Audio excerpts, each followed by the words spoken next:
Mob lynching के बढ़ते मामलात के खिलाफ कानून बनाने का मुतालबा किया जा रहा है। मुस्लिम और समाजी तंजीमों ने मिलकर एक हेल्पलाइन नंबर जारी किया है। मॉब लिंचिंग के मुतासरीन को कानूनी इमदाद के लिए हेल्पलाइन नंबर जारी किया गया है।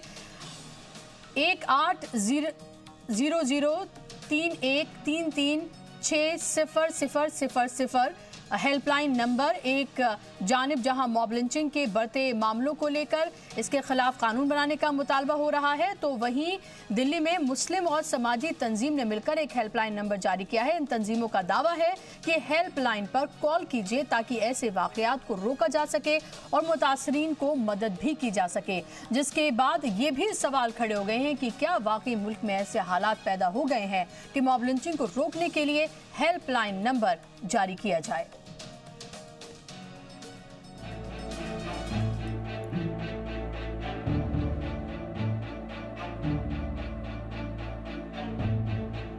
क्या हमारे मुल्क के हालात इतने खराब हो गए हैं कि मॉब लिंचिंग के वाकयात से बचने के लिए हेल्पलाइन नंबर जारी किया जाए? ये सवाल इसीलिए क्योंकि ऐसा हुआ है और दिल्ली में मॉब लिंचिंग से बचने के लिए मुतासरीन को कानूनी मदद देने के लिए एक हेल्पलाइन नंबर जारी किया गया है। नंबर है 180031336000। हेल्पलाइन नंबर एक समाजी तंजीम ने जारी किया है और इसको मुसलमानों की सबसे बड़ी तंजीम जमीयत उलेमाए हिंद, जमात इस्लामी हिंद समेत कई बड़े सहाफ़ियों और वकीलों की हिमायत हासिल है। इस मौके पर अलग अलग तंजीमों से वाबस्ता अफराद ने मॉब लिंचिंग के बढ़ते मामलों के खिलाफ अपनी बात रखी।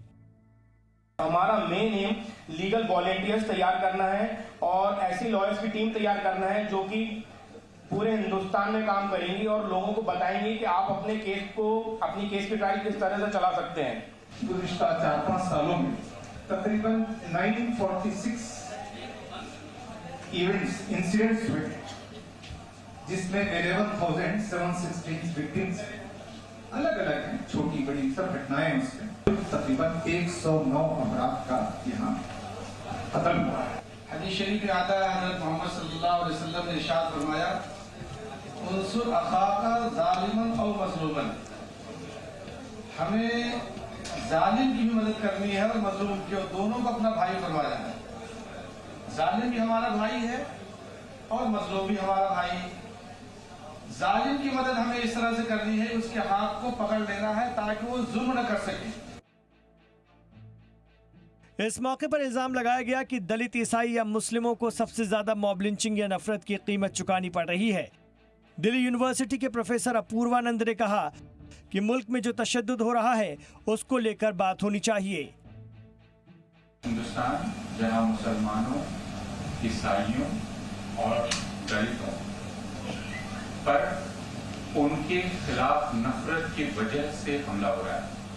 इसलिए नहीं हमला हो रहा है कि वो कोई भी हैं और किसी से झगड़ा हो गया, इसलिए हो रहा है कि वे मुसलमान हैं, वे ईसाई हैं और वे दलित हैं। इस वजह से उन पर हमला हो रहा है।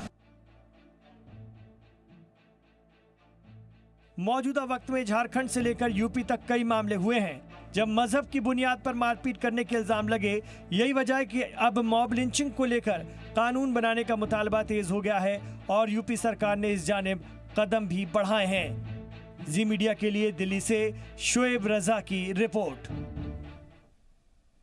और इस वक्त की अहम खबर हम आपको बताएं, यूपी के बागपत में जबरन जय श्री राम का नारा लगवाने का मामला अब तूल पकड़ता जा रहा है। जय श्री राम नहीं बोलने पर मौलाना से मारपीट की गई। मुतासिर मौलाना से जमीयत उलेमाए हिंद के रियासती सेक्रेटरी ने मुलाकात की।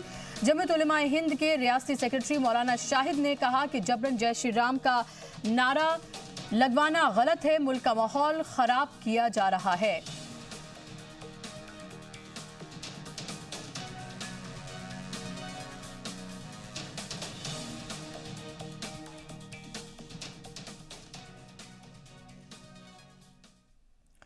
तो यूपी के बागपत में जबरन जय श्री राम का नारा जो लगवाया गया था एक मौलाना से, अब ये मामला तूल पकड़ता जा रहा है और लगातार ये मांग अब उठ रही है कि आखिर कब तक इस तरह के मामलात सामने आते रहेंगे और इसको लेकर कड़ाई से कब कदम उठाया जाएगा। श्री राम जी के नारे लगाओ, श्री राम जी हमारे बड़े हैं और तमाम हिंदुस्तान का मुसलमान जो है उन्हें अपने आदर्श मानता है। इसलिए हम उनकी इज्जत और एहतराम करते हैं। लेकिन जो फ़िरका परस्त ताकतें इस तरह की बात करते हैं कि भाईचारे को तोड़ना चाहते हैं, हम उसकी सख्त मजम्मत करते हैं, उसकी मुखालफत करते हैं।